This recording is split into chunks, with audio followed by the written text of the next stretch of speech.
So guys कर्क रेखा जो कि हमारे भारत देश के ऊपर से गुजरती है और वो कुछ राज्यों से होकर गुजरती है, तो वो कौन से राज्य है वो हम याद रखने वाले एक ट्रिक से, एक सेंटेंस है, उस सेंटेंस को याद में अगर हम रखते हैं तो हमें पूरे राज्यों के नाम याद में रह जाएंगे। तो वो सेंटेंस कौन सा है? तो वो है मित्र पर गमछा छार। बस इस वाक्य को अच्छी तरह से याद में रख लेना है कि मित्र पर गमछा छार, क्योंकि इसी वाक्य में पूरे राज्य के नाम छिपे हुए हैं। तो देख लेते हैं वन बाय वन वो कौन से राज्य है जहां से कर्क रेखा गुजरती है।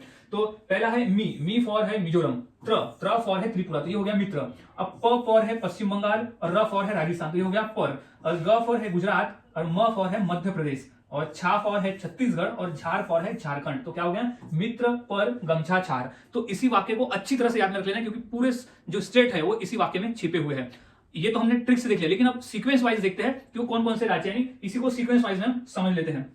तो पहला आता है गुजरात। अगर यहां से बात करें सीधी रेखा की, तो कौन से राज्य जो सीक्वेंस वाइज आते हैं वो भी हम देख लेते हैं। तो पहला है गुजरात, तो ये है गुजरात। दूसरा है राजस्थान, तो ये पोर्शन है राजस्थान का। तीसरा है मध्य प्रदेश, तो ये है मध्य प्रदेश। चौथा है छत्तीसगढ़, तो ये है छत्तीसगढ़। फिर है झारखंड, तो ये वाला है झारखंड। और फिर पश्चिम बंगाल, तो ये है पश्चिम बंगाल। त्रिपुरा, तो ये पोर्शन है त्रिपुरा का। और मिजोरम, तो ये आखिरी स्टेट है मिजोरम। तो ऐसे टोटल 8 राज्य है जहां से कर्क रेखा होकर गुजरती है। तो अच्छी तरह से इसे याद में रख लेना है।